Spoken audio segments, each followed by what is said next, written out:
की बात करते हैं। इन्होंने लूटा है।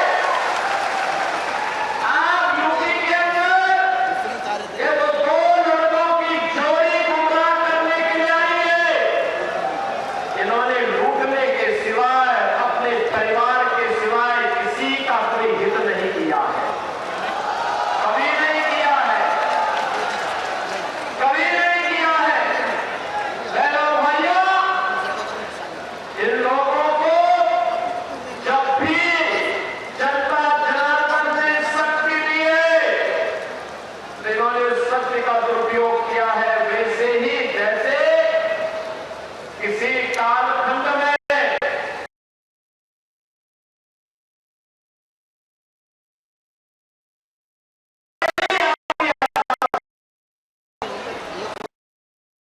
मुख्यमंत्री योगी आदित्यनाथ को सुन रहे थे आप, जहां उन्होंने 757 करोड़ की 111 परियोजनाओं का लोकार्पण किया। क्षेत्र की जनता को एक बड़ी सौगात सीएम योगी ने दी है।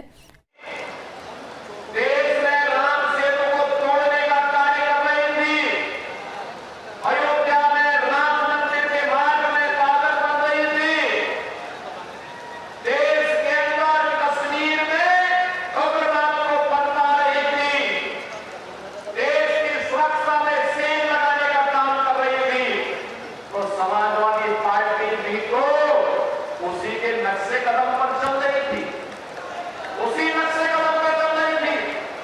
गुंडागर्दी की चरम, अराजकता की चरम, हर दूसरे तीसरे दिन एक दंगा, हर माफिया के साथ इनके रिश्ते, और समाजवादी पार्टी को ये माफिया और अपराधियों के सामने, दुर्दांत माफिया और अपराधियों के सामने एक नाग रगड़ते थे और अपने संस्कार के अनुरूप धर्माचार्यों को ये माफिया बोलते हैं।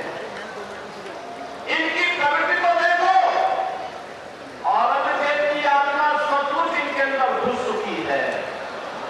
औरंगजेब की आत्मा किस कदर घुस चुकी है कि भारत की धर्माचार्य को माफिया कहते हैं,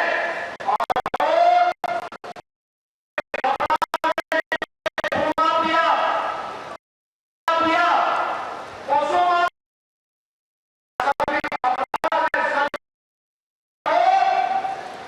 के सामने लोग घटना ट्रैक करके नाग काम करते थे, युवाओं का शोषण करते थे, किसानों को आत्महत्या करने के लिए मजबूर करते थे, व्यापारियों को बैन करने के लिए मजबूर करते थे, और इन्हीं के कारण केरला जैसी घटनाएं घटित हुई। केरला से व्यापारियों को, हिंदुओं को बैन करना पड़ा था, गांजा से बैन करना पड़ा था, बेटी की सुरक्षा खतरे में पड़ गई थी। लेकिन आज मैं कह सकता हूं कि हमारे उत्तर प्रदेश में, नए भारत में, नए उत्तर प्रदेश में आज सुरक्षित है और साथ साथ व्यापारी का भी सम्मान है, युवाओं के लिए रोजगार है, तो साथ साथ किसान भी आत्मसम्मान के साथ आगे बढ़ने का काम करता है। और हमने तो पहले ही कहा है, अगर किसी ने युवाओं के भविष्य के साथ खिलवाड़ किया तो उसके भविष्य के साथ सरकार भी खिलवाड़ करने का काम करेगी। अगर किसी ने युवाओं के सपने में रोड़ा बनने का काम किया तो उस रोड़े को जबरन हटाने का काम करके, उस बैरियर को जबरन हटाने का काम सरकार करेगी, और बैरियर करने वालों की संपत्ति को जब्त करके गरीबों में बैठाने का काम भी सरकार करेगी। बहनों भाइयों, ये गुंडागर्दी और अराजकता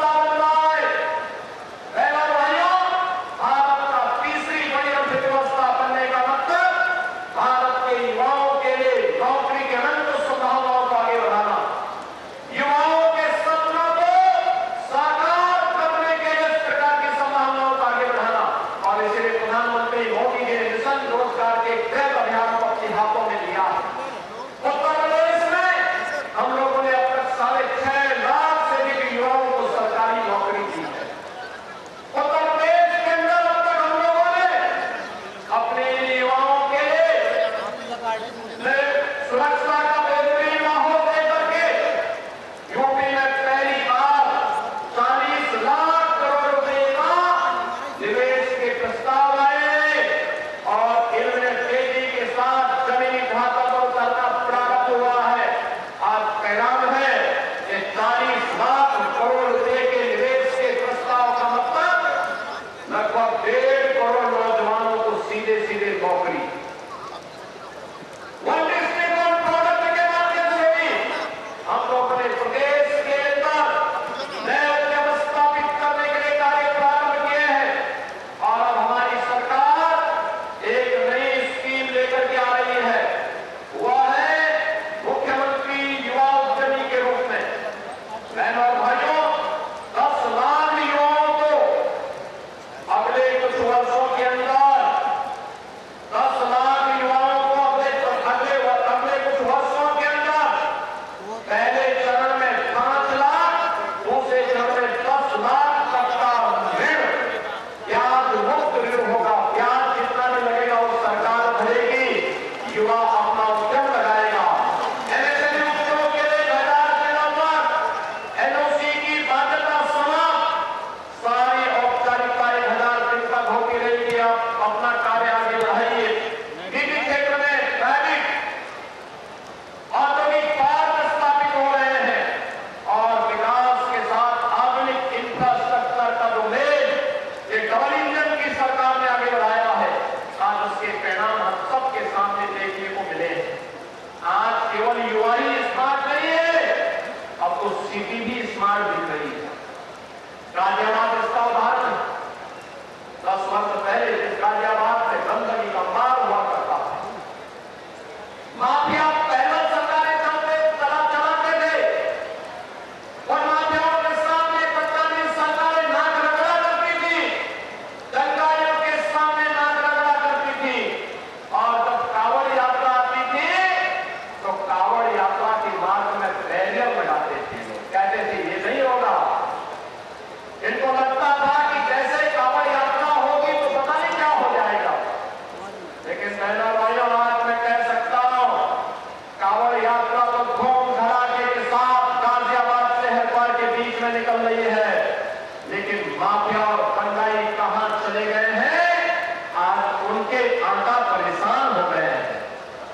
सरकार आप उसी मजबूती के साथ काम कर रही है।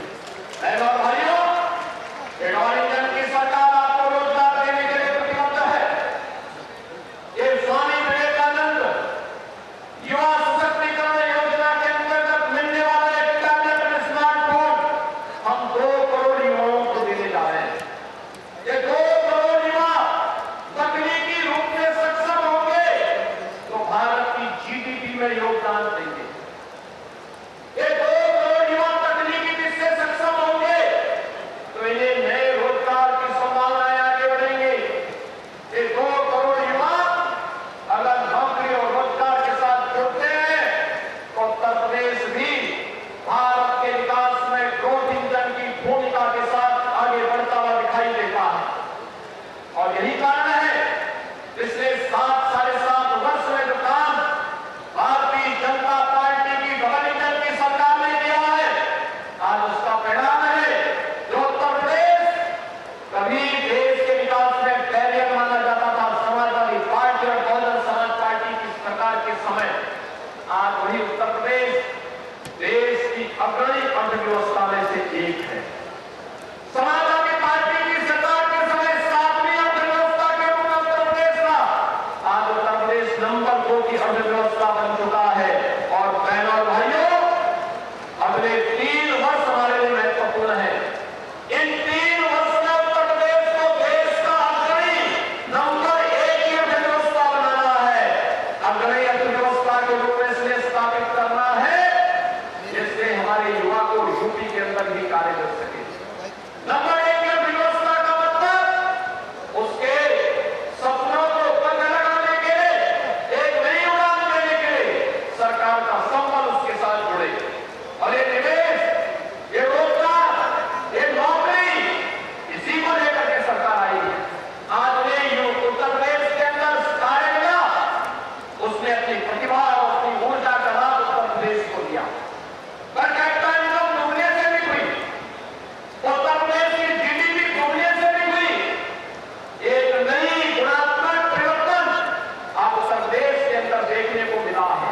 और आज जिन नौजवानों को नौकरी के लिए, रोजगार के लिए नौकरी पत्र प्राप्त हो रहा है, इन सभी 15,000 युवाओं को, जिन युवाओं को टैबलेट स्मार्टफोन मिल रहा है, इन सभी युवाओं को जिन्हें ऋण मिल रहा है नया उद्यम लगाने के लिए, उन सभी उद्यमियों को, और गाजियाबाद की जनता जनार्दन को जिन्हें 757 करोड़ रुपए की परियोजनाओं की सौगात रैपिड रेल, ट्वेल्व लेन के हाईवे की बात नए तरीके से प्राप्त हो रही है। इन सबको भी मैं हृदय से बधाई देता हूं, जनप्रतिनिधियों को धन्यवाद देता हूं और विश्वास व्यक्त करता हूं आप सबका सानिध्य और आपका समर्थन इन जनप्रतिनिधियों के साथ पूरी मजबूती के साथ लगेगा। हम लोग तेजी के साथ गाजियाबाद के विकास के लिए, गाजियाबाद को देश के नंबर 1 की अर्थव्यवस्था के राज्य के रूप, जनपद के रूप में स्थापित करने में, राज्य के नंबर 1 जनपद के रूप में स्थापित करने में हम लोग योगदान दे पाएंगे। इस विश्वास के साथ आज इतनी भीषण बारिश और मौसम खराब होने के बावजूद मैंने पूजा सुने, पहले मैंने प्रदेश सरकार के मंत्री सुनील शर्मा मौसम के साथ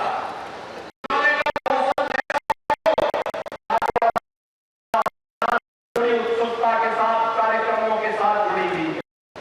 फिर मैंने कैसे चला चाहे जैसा भी हो आप आ जाइए।